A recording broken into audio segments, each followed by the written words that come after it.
Okay. Go ahead. Good morning. This is Drs. Larry and Carol Snap. We're going to be teaching you today Lesson 3 out of the Blended Families curriculum. We're broadcasting live from Dream City Church, the Glendale campus. And Larry is going to be teaching on Celebrate Your Differences, Whose Normal is Normal. And here's Larry. All right. Make sure this is on. Okay, that's on now. I think we got all the technology figured out. Third time's a charm. We've had issues with new stuff. I think we got it all figured out today. I hope so. Like Carol said, this is lesson 3 of 12. Celebrate your differences. It's one of my favorite lessons because we're talking about whose normal is normal. And so we're going to be talking about all kind of differences here. All right. So far we've talked about what is a godly marriage. Last week we talked about what is a blended family. And we kind of touched on some of this stuff last week. But every marriage is a blending of two families. Somebody in one of our other classes made the comment that it was the collision of two families in some cases, right? Unless both parties are orphans, you're bringing your family into this new relationship. So everything that you've experienced, everything you've been taught, everything you've learned on your own, good and bad, creates your normal. For purposes of this class, that's what we call your normal. Everything you know and learn, informally and formally. So, individual differences between spouses and differences with your extended family, everyone is unique. And we look at Psalm 139:14, it says, I will praise you, for I am fearfully and wonderfully made.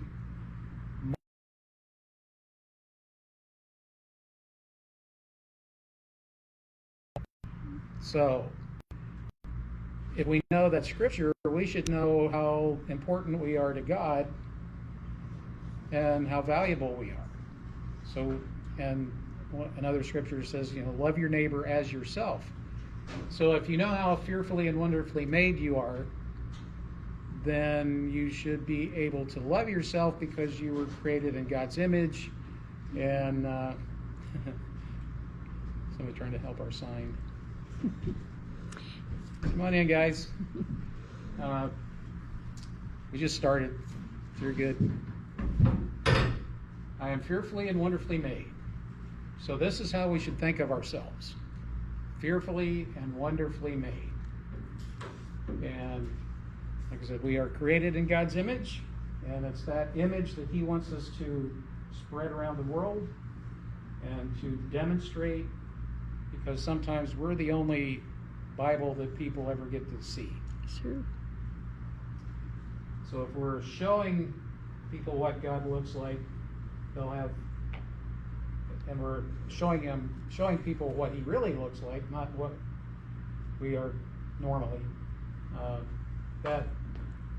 That love that we show towards others is what attracts others to God. Okay, so when God brings two people together, they complement one another. This is not Jerry Maguire. This is not I complete you or you complete me. This is we complement each other. So I was just saying, we each have a normal, and that normal is our sum total of our experience and education throughout our life. And when two people are brought together, especially when they're brought together by God, they should be complementing each other's differences, each other's normal, right? one little caveat here is if you married without consulting God, there's a good chance that you, in your flesh, picked the wrong one. However, even if you picked the wrong one, if both spouses give their lives over to God, He can still use that marriage for His glory. So, a lot of people get married. A lot of them are lost. They're not saved. They're not Christian. It's what people do. And so, God was not involved in any of that. And when God's not in it, there's no covenant. There, last week or the week one, we talked about the covenant. Marriage is supposed to be the covenant. Get a covenant mentality and those kind of things. But when people are not in a covenant, they're pretty much operating on that contract mentality.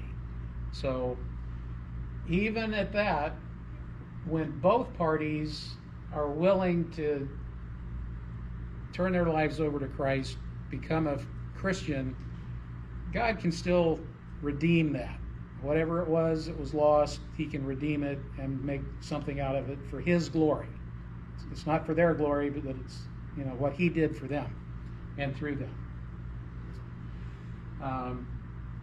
Premarital counseling is extremely important, especially for blended families. There's so much, like we mentioned before, there's so much baggage that comes from a situation where there's been a divorce. Not quite so much as if somebody had died, so the covenant was completed, but for the most part, we're talking to divorced folks or people that have been in other relationships prior to getting married. Kind of the same thing. There's just a lot of baggage there. So the premarital counseling is really important so that you have some opportunity, some time, and mentorship, some guidance into, here's what my normal is, here's what your normal is, how can we put all that together, weed out the negative stuff, the toxic stuff, focus more on the positive stuff that can edify each other. Because when God puts two individuals together, the sum of those parts is usually greater than either one by themselves. So it's kind of like when God puts two people together, He's creating one new flesh. So you wouldn't take two ones and come up with a 2, but you could get like a 1.5 out of 1 times 1 equals 1. You could really get kind of a 1.5 out of there because you're complementing each other. So again, it's really important to get the premarital counseling. We've had people that we've counseled that were married that stopped in the middle of their premarital counseling because there were red flags. So they quit the counseling and got married, even though there were red flags. And why? If there's red flags, why get married? If you don't figure them out. If you can figure them out, then they're not a red flag anymore because now you know what you're dealing with. But, figure out what these differences are, how you can work with them before you enter into a covenant. Because like we said, the only way to end a covenant is somebody dies.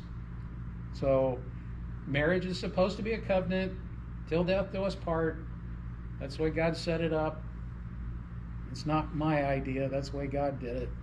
So figure these things out, get to know the spouse, and we've had a couple of couples that, one in particular, met on the bus going to take a tour of the Dream Center, but somebody on the bus ride said, "You guys would make a great couple." So they thought that was prophecy, right? They got married in a couple of months, and they're not together anymore. And they struggled the whole time, those how many years it was. 6. And they couldn't get the parenting right. Yep. Right? This was a guy, he'd never been married before. No, he hadn't. No kids. No. It was always just about him, right? And then she had a daughter. it just didn't go well. He couldn't quite get his head wrapped around the whole parenting kind of thing. So they could never agree on that. Which, as we talked about in the pyramid in week 1, that's where most of the issues come in. Not all of them, but a lot of them come in disagreements about the parenting. Your kids, my kids, ownership versus stewardship, all that kind of stuff. This guy just couldn't get that wrapped around. So know what you're getting into. Our whole premarital thing is about knowing where the landmines are, so you don't have to step on them later, right? This is more of a post-marital class, so you've probably already stepped on several landmines already, but let's fix those, get those fixed. Here's where the other ones are. Don't step on those. But anyway, I like to ask the question, okay, you got an apple in one hand, an orange in the other one. Which one is right? Which one is correct? Right? It's not a very good question. They're both okay. Some people like oranges, some people like apples. It's a preference, right? There is no right or wrong. They're just different. And that's what we try to get across when we're talking about marriage. We have Proverbs 27:17 here. Iron sharpens iron, so a man sharpens the countenance of his friend. However, when iron strikes iron, sometimes sparks fly. So when you're trying to help your spouse with some sort of positive criticism, or what? Like cutting the carrots. Yeah, we, sometimes when you're trying to speak truth to somebody, you're trying to do it out of love, but sometimes they don't receive it that way, right? Like, let me show you how to cut carrots. So, and again, apples and oranges, which one is correct? Well, somebody told us a story about a guy who was a chef. Yeah. He was trying to help his wife do that, how they cut stuff real fast with the knife. And she was really having a hard time. She just couldn't quite get that. So he was really trying to, he was getting frustrated because she couldn't get it. And she was getting frustrated because she couldn't get it. And he was being a pain in the process. Well, come to find out, he's right-handed, she's left-handed. He was trying to force her to do it right-handed like him, because that's the right way. His right way. In his mind, like, I'm the chef, this is how I do it, this is the right way to do it. But she's left-handed, she couldn't do it right-handed very well. So you need to be kind of aware of some of those things. It's just a difference. It's not right or wrong, it's just a difference. So a lot about this class is just getting the understanding that just because I think a certain way does not make it the right way. And when it comes to your normal versus my normal, ultimately our normals need to become more Christ-like. So whatever my normal is today, I need to be focused more on Jesus and make my normal look more like him. And that's my job. That's not your job to make me like that. Yeah. So my job is to make me more like Jesus, and your job is to make you more like Jesus. And as we're both more like Jesus, we get along a whole lot better. But, like I said, iron sharpens iron. Sometimes sparks fly, so sometimes there's arguments when we try to help each other be better. We just, part of those normals and those preferences and everything about us in our flesh does not like to be challenged. We don't like being corrected, especially by anybody else. So when someone tries to constructive criticism, that's what I was looking for. Somebody tries to offer constructive criticism, sometimes we just hear the criticism. We don't hear the constructive part. So it's just, when we're talking to our spouse, we want to use grace and mercy. We want to try to hear it in our head before they hear it, how are they going to hear it? You know, run it through your head. How are they going to hear what I think I'm about ready to say? We don't have them out. That's all right. We have this huge pair of like glasses that we got at like the dollar store. You see them in a bunch of the beach stuff. They're like out to here. So those are our Jesus glasses, and everybody needs a pair. And so sometimes you just need to have these on because you have to see things the way Jesus would see them. We have to be looking at things in a spiritual warfare perspective, and that helps us. Carol's getting them out of the suitcase. But there's, communication is, is a big part of what's at stake here, because my normal dictates how I'm going to see things and how I'm going to hear things.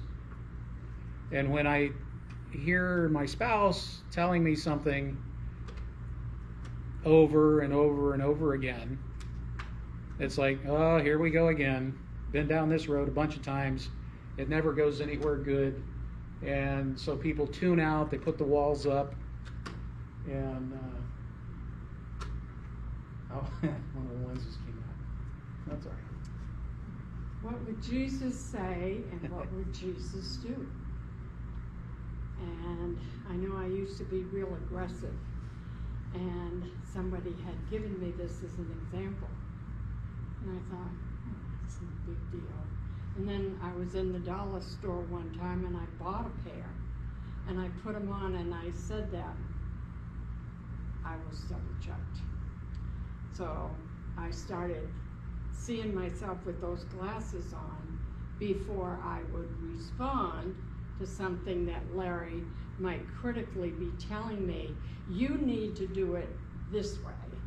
And when I saw myself with those on, I shut my mouth. It made a big difference in our relationship. Yeah, here's the glasses, in case anybody was wondering. But sometimes you need a really big pair of Jesus glasses, because trials and tribulations, you need a bigger pair. Sometimes we just have like a regular pair, like I have all the time. Sometimes we have contact lenses, real small ones. But you still have lenses that you're looking through. So take the time to get to know this person that you're planning on spending the rest of your life with, figuring out their normal. And as you discuss with truth and love, and grace and mercy, taking the time to really understand what's going on, then it's not so much about right and wrong. It's just, okay, that's your preference, this is my preference, but we're not discussing who's right and who's wrong here. And that's where most people get in trouble, is they think, well, my way's right, so yours must be wrong if it's different. Unless it happens to match up, then everybody's good. But more often than not, somebody's going to see it this way, somebody else is going to think the other way, and one's going to think they're right, and the other one's going to think they're right, so you each think each other is wrong, and now there's conflict. Instead of just, well, let me think about it. Well, yeah, that could work, Be open-minded, consider other options, but we always got to go back to the Bible and the Word of God to see what's the right way. That's right. And it's not you're right, I'm wrong. It's what does the Bible say?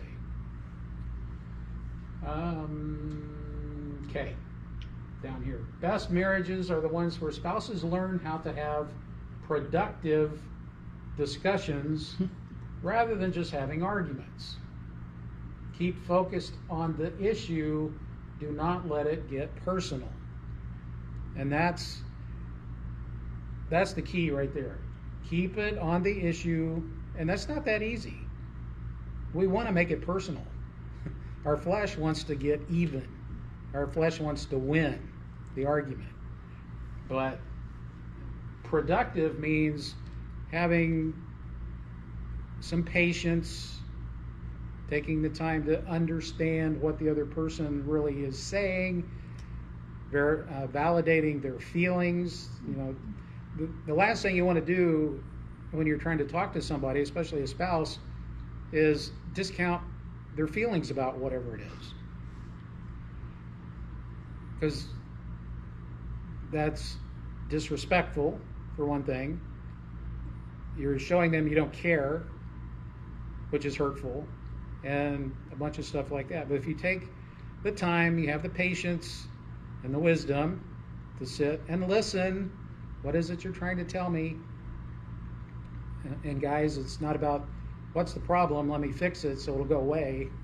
It's just listen. That was one of the hardest lessons I had to learn. Sometimes I just have to listen. And it's not about what's the problem, let me fix it, then it'll go away, and then I can get back to my life. So, productive discussions, people take the time to listen to what the heart's saying, not That's just the right. words. Yeah, 'cause Try to let the spirits communicate. And if there is a problem, that's a good time to say, you know what, let me repeat what I think I just heard you say. Right. Because a lot of times that can stop something turning into a big argument or discussion. Mm-hmm. Maybe the person used, like in our case, Larry, if I use an extra word in the sentence, he would go ballistic. He's such a grammar expert. I was a grammar police. And I said, for crying out loud, I'm saying the same thing. I just put an extra "the" in the sentence. So what? And we would go round and round for hours. But if you ask them, is this what I heard you, this is what I think I heard you say, give the other one a chance to clarify that. Maybe change how they said it. Well, it didn't come out right. That's not what I meant. Let me tell you what I meant. And it can save a whole lot of argument and discussion, a lot of times, I know. Most arguments are misunderstandings, right? It's that fleshly desire to be right, Yeah. or win. But if somebody's going to win, that means the other person's going to lose. Well, they probably want to win too. So you get two people who want to win, but somebody's going to have to lose. That usually doesn't go well. And we have another couple that has taught the class a few times. She's from another country, and so, you know, she grew up speaking Italian. She ended up marrying a guy that was from America, so he spoke English. They've discovered after a year or so that what she was thinking in Italian didn't necessarily come out right in English, right? She would say it in English, and he would hear it in English, but what she was thinking was something a little different in Italian. Yep. So it lost something in the translation. So they really put a lot of emphasis on that kind of a idea, where you really take the time to say, okay, here's what I think I heard you say. Is that what you meant? And like Carol said, well, it's like, well, no, I didn't mean it to sound like that. That's not really what I was trying to convey. Let me rephrase, right? So you're allowing the person that started the comment to save face, so you're not making them feel bad or stupid, you know? It's not like, you idiot, why didn't you say it this way? I mean, that's not good. But if you take the time to just say, hey, I don't think that came across like you think it was going to. I'm not sure I understood exactly what you meant. Here's what I think I heard you say. And then you repeat it the way you think you heard it. And they, no, that's totally not what I meant. So again, you're giving each other grace and mercy here so that you can try again. And each person is using the fruit of the spirit of self-control, being patient, kind, not being angry, and those kind of things, so that you're really showing the other person that you really care, you're interested in what they have to say, you are looking for a positive outcome in whatever this is, instead of, I don't care what you think, I'm right, and so you're wrong. Well, most people that are in a heated discussion are the other one that's listening or half listening is already figuring out what they're going to say in Oh, right. response to it. So they could care less about really hearing what that person really meant Yeah. because they're ready with the argument back. Yeah, that's very good. That's generally where most people are. When somebody's talking, it's like they're not listening. They're just waiting for their lips to stop moving so they can say what they want to say. Their turn. You know, Okay. because in so many cases they've been down that same road before. They know what's coming. You're going to say this, okay? Been here, done that, and this. Here's what I'm saying. Again about the same thing. So they never get anything done. It's just back and forth over the same issues over and over again. But most of the time, especially guys, if our instinct is to just get to the bottom line and let me fix it. I don't care about the feelings part of it. That's the girly stuff. Just tell me what the problem is so I can take care of it, make it go away. But a husband that really is in tune with the Holy Spirit and his wife knows enough to just listen to what the heart is saying. If you're listening to what the heart is saying, more than just the words, you can get a lot further in this relationship building thing. Right. But stay focused on the issue. Don't let it get personal. A lot of times I'll take like a bottle of water or something, like this little clicker deal. If this is the issue, okay, you put the issue on the table, and the only thing you talk about is that. How you feel about it, what it does to you, how that thing triggers you in certain ways. You talk about those things. But what generally happens is, well, I got this issue, you put it on the table, and the next thing you know, you're talking personal stuff. Well, you never, or you always, and now it's you, and you're pointing fingers and blaming, and it goes nowhere. So that's the trick to having productive discussions, is focus on the issue. Don't let it get personal. Okay, Ephesians 4:29.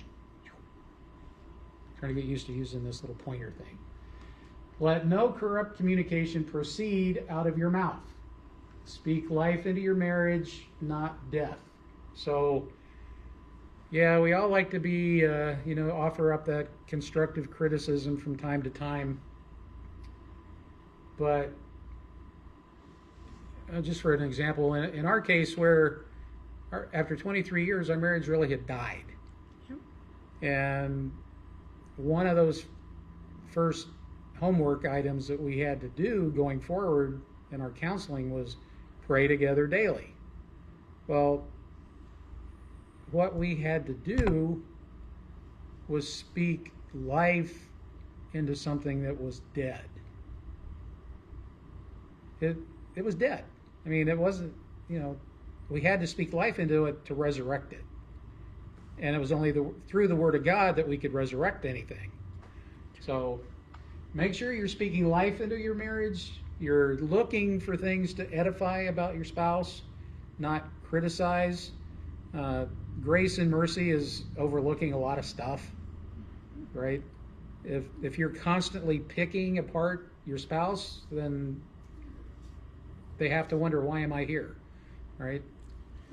And so that's why a lot of people look for approval, recognition, significance somewhere else, because all they get at home is criticism. People tend to stick around where they get edified. So when you have issues, like parenting issues, Mhm. if you look at the verse, to not let any corruption come out of your mouth, then how do you address issues that need to be addressed right away? Like if you're only talking positive, how do you get those issues addressed? You can talk about a negative issue in a positive way. You're being constructive on, here's what's being done. This behavior is unacceptable. Here's what we expect. right? You're going, here's what's happening today. We don't want that to happen anymore. Here's what we expect, and it's all, positive kind of behavior stuff. But it gets tricky because there's only, especially these days, if you try to spank a kid, they call CPS, they call the police. So that's really kind of not an option anymore. But you don't have to tell a kid how stupid they are for doing what they did. Here's the behavior that you exhibited. It's unacceptable to us. We disapprove of that behavior. We don't want it in our house. That's not really being critical. That's just being corrective. But between parents, when parents disagree on Oh. parenting, Oh, okay. Well, issues aren't getting resolved. that's where you take the time, like we were saying, when you're discussing things, you have a parenting issue, you put the issue on the table, and then you exercise your self-control, your patience, truth and love, all the Christian fruits of the Spirit. And here's how I feel about this issue. And hopefully you're, okay, I hear you, right? Here's how I feel about that. And it's not personal. It's just, okay, so at some point, though, you might have to agree to disagree on some things. But you don't want to disagree in front of the kid. You want to at least be in agreement to them, right? You want to exhibit agreement to the kid. And if you don't know the answer, just say, this is something we need to talk about, and you're meaning you and your spouse, Yeah. and we'll get back to you. And Just try to don't give find the kid an something- answer right then. Try to find something in the scriptures. Yeah.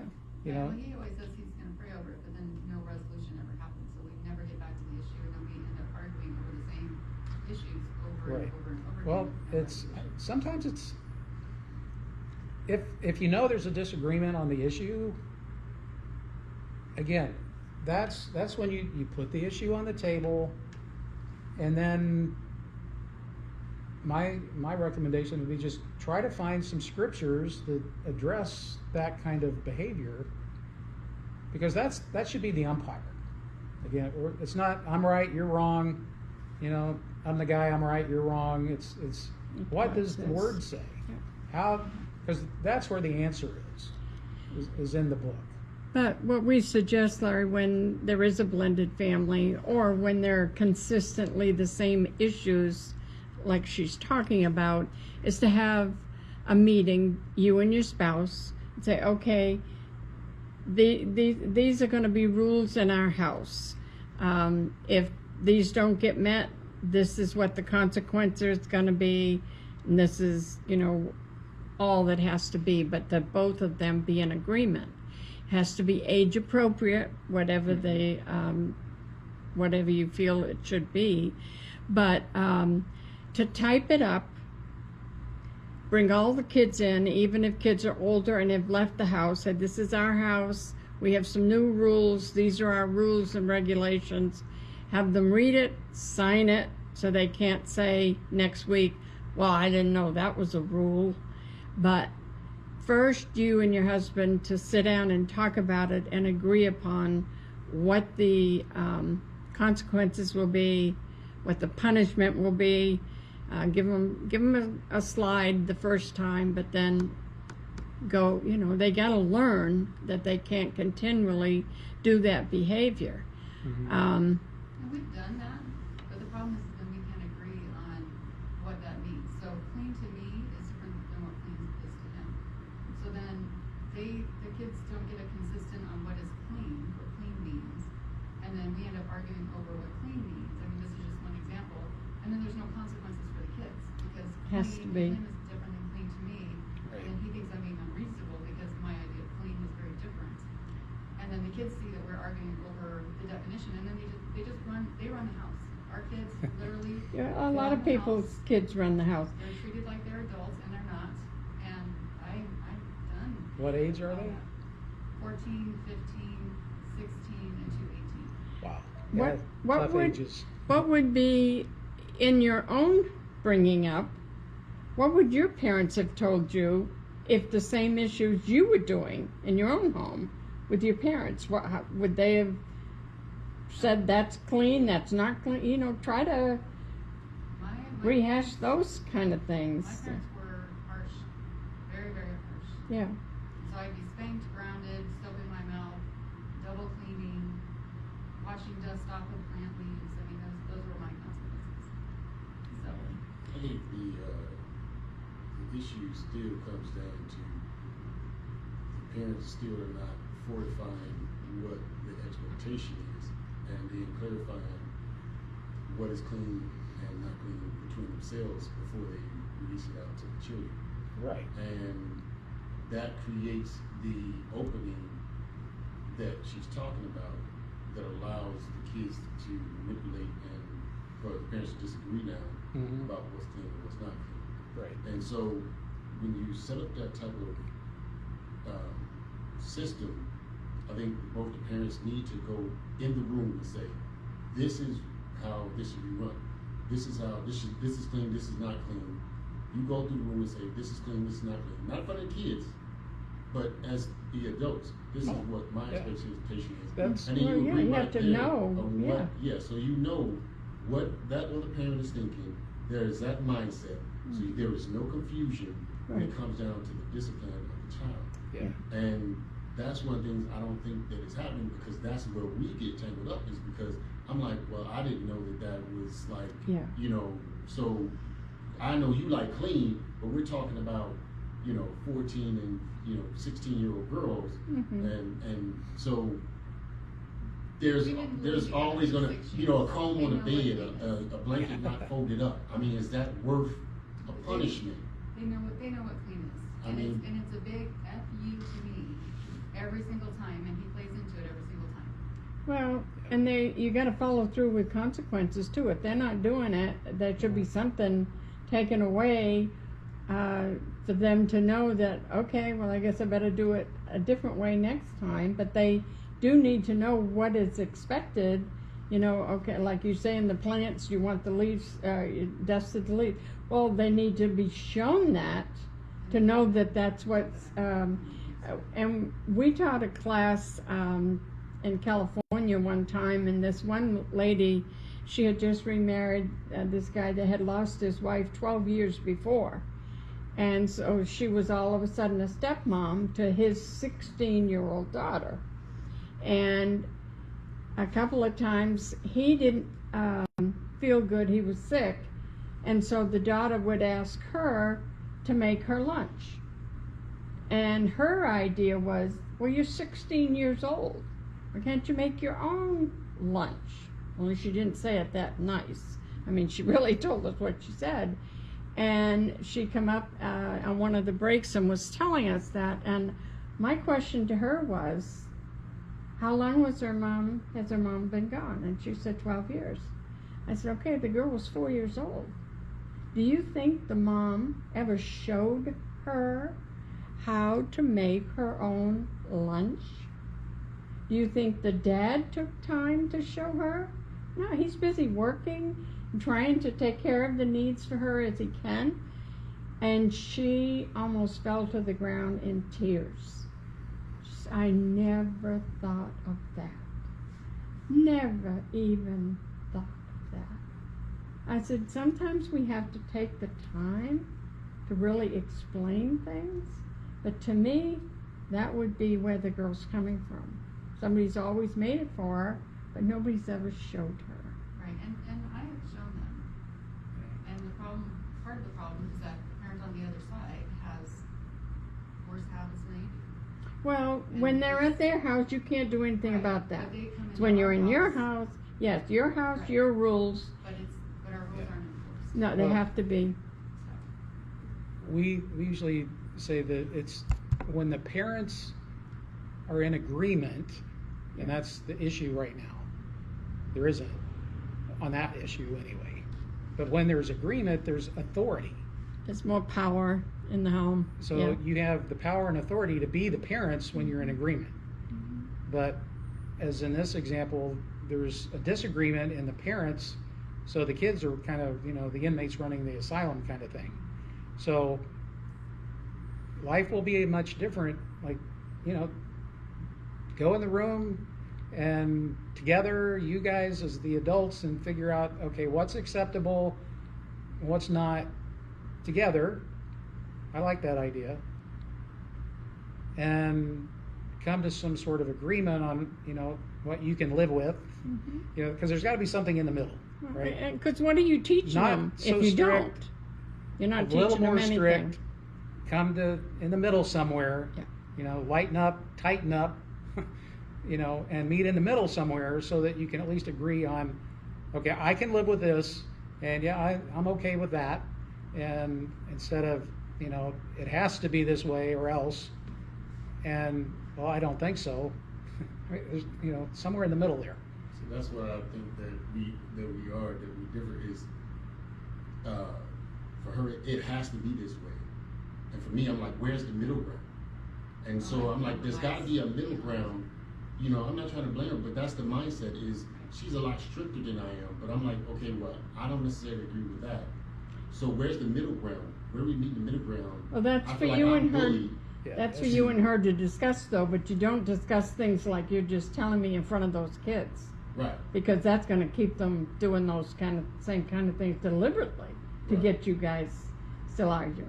Right. And when they see, well, you're okay with whatever, and she's not. Right. You have to make a decision, the both of you, what is going to be acceptable.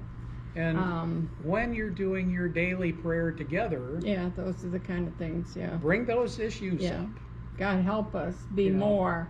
because that's where you can at least, the Holy Spirit can maybe convict one or the other in moving one way or the other, right?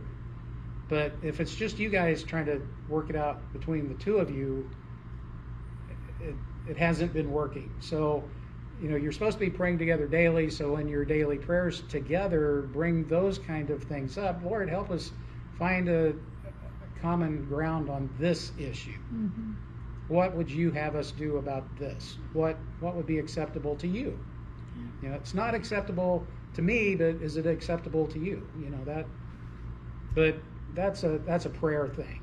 So I think that's one of the issues too, is because we haven't been praying together. Well, you better start. There's issues like you can that. start that again anytime, you know that. There's issues like that keep us from getting there. Yeah. It's kind of like what Todd was Yeah, talking today. about today is, the beggar was taken to the gates of the temple, but he never went in. Yeah. He never got the blessing of being in the temple. He just, his only expectation was he would get to the temple and people would help him out. He didn't want to go in and get anything on his own, right? But we have to enter in to the presence to be able to get the blessing out of it, and ask for wisdom, ask for patience, whatever you need to ask for, because God's all about giving it to you, especially when you ask. But if you say, well, we're never going to agree on that one, and it just sits on the shelf, well, it's always going to be a point of contention. That's going to be one of those things that the enemy keeps bringing up. Somebody's going to keep throwing it out there. The kids will be used as the weapons against you guys. Marriage is spiritual warfare, and Satan loves to use the kids as the tools. Right. So just make it a spiritual thing, not just a thing, but a spiritual thing, and attack it from the spiritual perspective. And God can open up hearts and minds in both of you to find a place that you can agree on. But I kind of like the idea of just going in the room together, just be the adults and go in there and, is this okay? Yeah, okay, fine. I'd rather have it this way. Well, you can talk about it while you're in the room. Try that, but make it a prayer issue. Take it to the cross. When there's something that is a repetitive issue like that, sooner or later you got to take it to the cross and let God sort it out, because you're clinging. So I don't know, maybe it's a pride thing or something, but it's my normal is the right way. kind of thing. And they're very different. You know, we see it all the time. Somebody that comes from a very strict, usually they flip. Well, that's what she was saying. Somebody, she was well, yeah, very well, harsh. usually they flip though. You're kind of bringing it along. But in a lot of cases, somebody that comes from an abusive family or very, very strict with the rules and everything, go the opposite. And somebody that didn't really have any rules, they want structure, and they kind of overdo, right? They kind of go overboard with the rules because they didn't have any. So it's not everybody, obviously, but a lot of people kind of flip and they go the opposite direction of how they've experienced. But yeah, keep it Christ-centered, build your own normal from the best of your normals. A Christ-like normal should be the goal for our normal. So I've got all this baggage, you got all that baggage. Let's sort of unpack it and sort out the stuff that's not any good, keep what's reasonably good and useful, and then add to that based on what's in the Word. So, okay, no corrupt communication, speak life, in-laws and outlaws, you need boundaries, because like we said, even a first marriage is a blending of two families. Somebody had talked about, it's like a couple gets married, they go off to on their honeymoon, but they have to put a picture of their folks on the wall in the hotel room, right? Because they're still bringing the baggage with the in-laws and the outlaws. So going back to the pyramid, make sure your first relationship is with Christ. Your second most important one is each other, the marriage. And then make sure the marriage is solid. You work towards finding agreement in those things that are different. Accept the things that are good and try to weed out the bad stuff. And number 4 is the extended family. So, we all have a crazy Uncle Harry out there someplace that's a little weird. We don't necessarily want him at the family reunion all the time. And so we have boundaries. We mentioned it at the Dream Center the other night. Forgiveness is mandatory, reconciliation is optional. You don't have to be the best friend. If somebody hurts you and they do it repetitively, you still need to forgive them, but you don't necessarily have to stay around them. Right. God does not expect you to stay in an abusive situation. That is not being equally yoked with Him. So we need boundaries, and especially if there's major cultural differences. In some cultures, the extended family thinks they should have a lot of input into your life, right? And especially aunts and grandmas and things like that. They want to tell you how to live your life. And unfortunately, that's where a lot of input is rather toxic. They don't like who you married. They think you should have done something else. You could have done better, all that kind of stuff. So they always talk down to your spouse. Talk to you negatively about your spouse. So you're put in a position to have to defend them, which is a source of conflict, or you start believing what they're telling you and now you don't like your spouse anymore. And then there's issues there. Boundaries. Make sure they're healthy. If somebody's being very toxic in your life, you need to have a boundary there. You don't want them in your life, but you can love them from a distance. You can pray for them at a distance, but you don't need them right in your face. Like it says, extended family or friends often want to tell you how your marriage should be, even if theirs is no good. They have no valid experience that you need to listen to. I was a computer programmer for 30 some years. It was always garbage in, garbage out. So be very careful about what you're allowing into your head, because once it gets in your head, it eventually ends up in your heart. And out of the abundance of the heart, the mouth speaks. All right, almost done. Be quick to forgive. Develop an attitude like that of Christ on the cross. Luke 23:24. Then Jesus said, Father, forgive them, for they know not what they do. Forgive, and you will be forgiven. Otherwise, you will own the offense.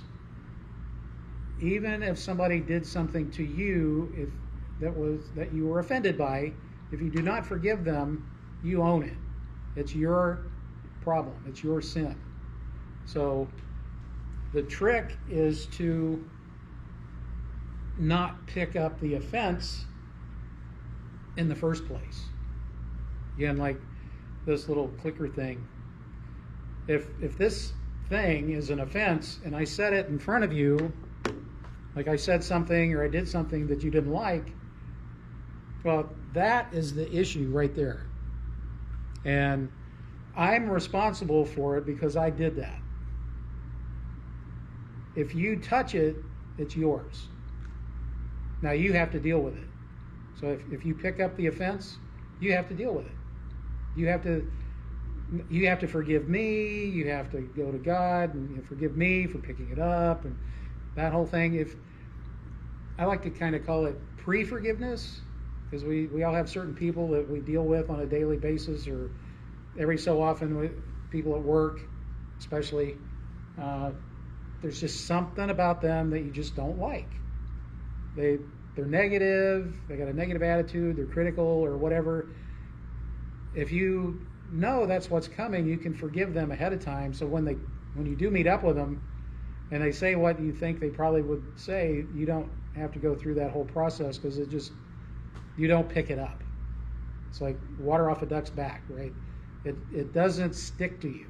It's gone. Knew it was coming. Already forgave it. I don't have to deal with it anymore. That's your problem, not mine.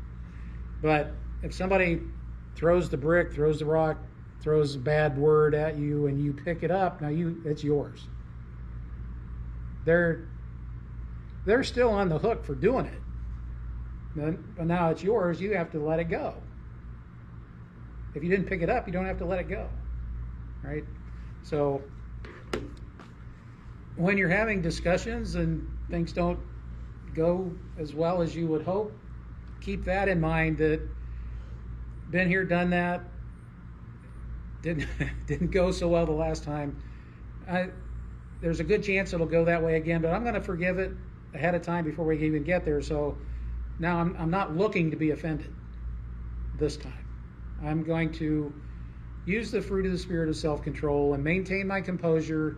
I'm going to listen more. I'm going to do those things so that I'm not looking for an opportunity to be offended. Well, that's when you also say, I agree to disagree with you agreeably, but let's talk about the same issue tomorrow at, say, 4 o'clock. That way you haven't more or less shoved it under the carpet and it won't be discussed. You've put a time frame when you will talk about it. Mm-hmm. And a lot of times when you sleep on it or go away from the issue for several hours, the issue shortens up. It's not as big as it was at the time of the discussion. Right. Yeah, that's funny how that works. But if you do not forgive, God's not going to forgive you either. Right, that's very true. What you retain, what you do not forgive, you retain, and what you forgive is released. So, Christ did nothing wrong, had no sin in his life. They still crucified him, but he knew what his purpose on this earth was, and it was to forgive us our sins. And they didn't see the bigger picture, right? They were looking at, like, right here. He was out here looking at the big picture.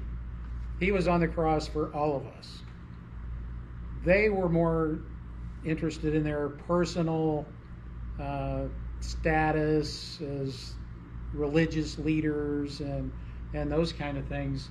They just, he wasn't what they expect. He didn't meet their expectations of what a Messiah should be. So get rid of him. Get rid of him. He's messing up our plan. Right? So, Father, forgive them, for they know not what they do. And if you do have to work with somebody that does stuff a lot, keep that in mind.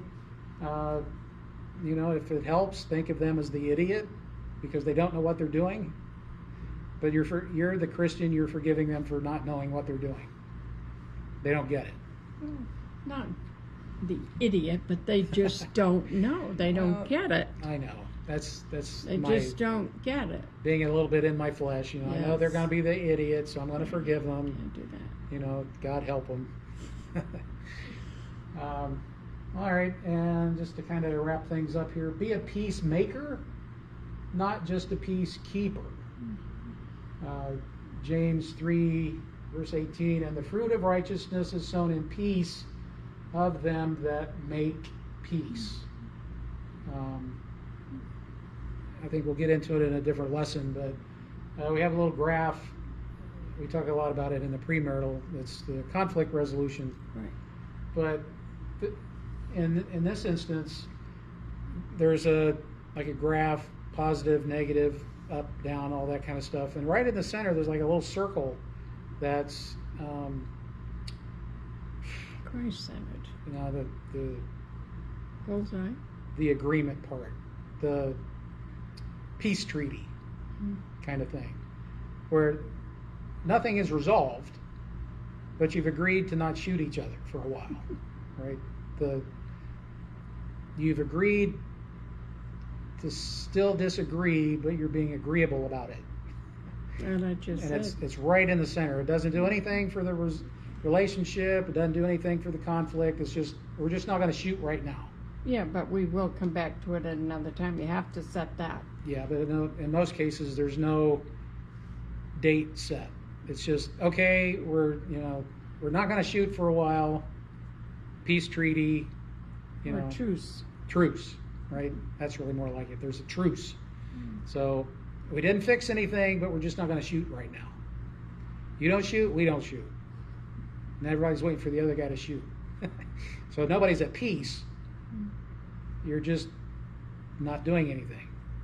So those that make peace are much more in line with what God would want us to do than those like me that used to just be a peacekeeper. I would do just about anything to avoid a conflict, right? Carol had the tendency to be more of the winner, Yeah. and I'd be the avoider. So, what do you want to do? Okay, great. Yeah, he didn't Let's have do an that. opinion. He would, well, what do you want to do? And I'd rattle off, well, let's just do that. Yeah. Because he didn't want to suggest something that might tick me off. A lot of times, what would happen is she'd say, "What do you want to do?" And I'd say something. Well, I'd rather do this. Oh, okay, So it didn't matter if I had an opinion or not. No, that's not how I remember that. See, that's how good of avoiding conflict I was. You didn't even see it. But, in a lot of cases, that's what I learned real early in life was if I don't have an opinion about something, then there's no conflict. It's when you have an opinion and you try to defend it, well, now you're probably going to step on some toes, right? So after our big mess and we started getting counseling, I started realizing, oh, okay, I'm supposed to be the prophet, priest, and king in this thing. I got to start standing up and having some input here. And what did she say to that? Who made you God? Yeah. And so that's when we started having conflict, right? He speaks. I thought, whoa. So, but that's the thing.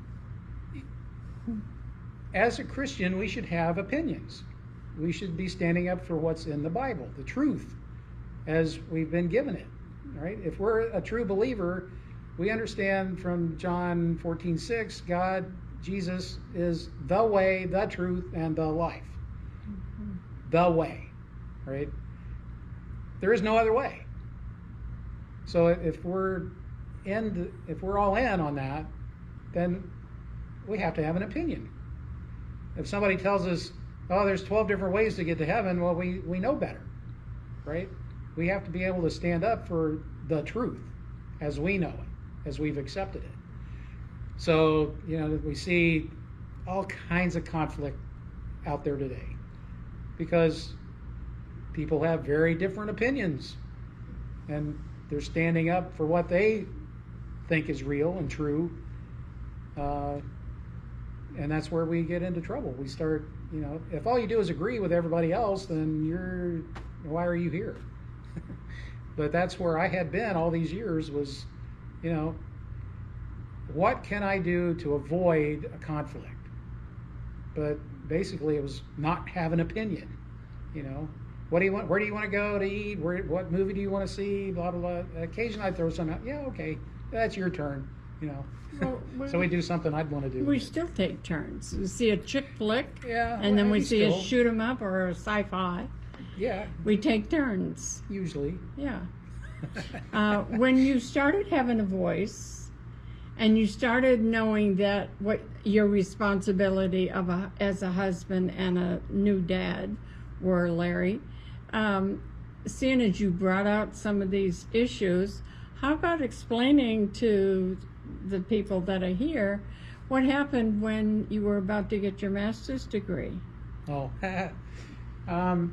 right. So I'm supposed to be prophet, priest, and king, right? Well, I got my bachelor's degree, and then I was getting my master's degree, and when it was about time to go through the ceremony and all that kind of stuff, I said, hey, Carol, what are you going to call me? Can you imagine? Now that I was getting my master's degree, right? Don't even think about it. Like, I'm going to call him Master Larry? Wow. Yeah, that would never happen. I thought he's thinking prophet, priest, and king, and he's gonna. Ain't gonna fly. That's why I had to get the doctorate. Bachelor didn't sound right, being married, and then master wasn't going to work. So doctor, at least that would work. I couldn't believe how fast he really got the concept of prophet, priest, and king. And he says, well, I'm going to be a master. I'm getting my master's degree. So, Carol, what are you going to call me? What do you think? Whoa. So Anyway, kind of funny. yeah. We learned, but we didn't know a lot of this stuff. We had to Yeah. learn it ourselves. That's where it came from. Us going through all this other garbage to know these Yeah. are the things that helped us. For We didn't know. 23 years of 20 marriage, we had no clue. 23 years of not really doing it right, but avoiding conflict, so there was no conflict. And then it all fell apart, and then we started doing things the Christian way, and now there's conflict. Yeah, It was 4 months of hell. it And really was. so we survived it. We did a lot of studying, became students. Mhm. What does God say about all this marriage stuff? And Yeah. here we are teaching classes now. Yeah, you go to Bible study and you come home, and I felt like you beat me over the head with the Bible. Yeah, I had to learn not to do that because that was real easy for me to do. I'd say something and do something. Well, that's not what this scripture here says. I said, Yeah. really? Yeah. So, all right. So basically, who's normal is normal. Don't think that just because that's how you learn to do something, that's the only way to do it. And that's going to wrap things up for today. You can always visit our website at blendedfamiliesministry.org. Hopefully our technology worked today. We do have podcasts on iHeartRadio. Christian from- Living Radio as well. through Christian Living Radio. Kenyatta and Roberta Goins take care of that for us. And anything else? No, if we've blessed you in any way and you care to make a donation on the website, that would be great. This is how we continue doing these videos and teaching the classes, and we just thank you for tuning in today. Yep. See you next week.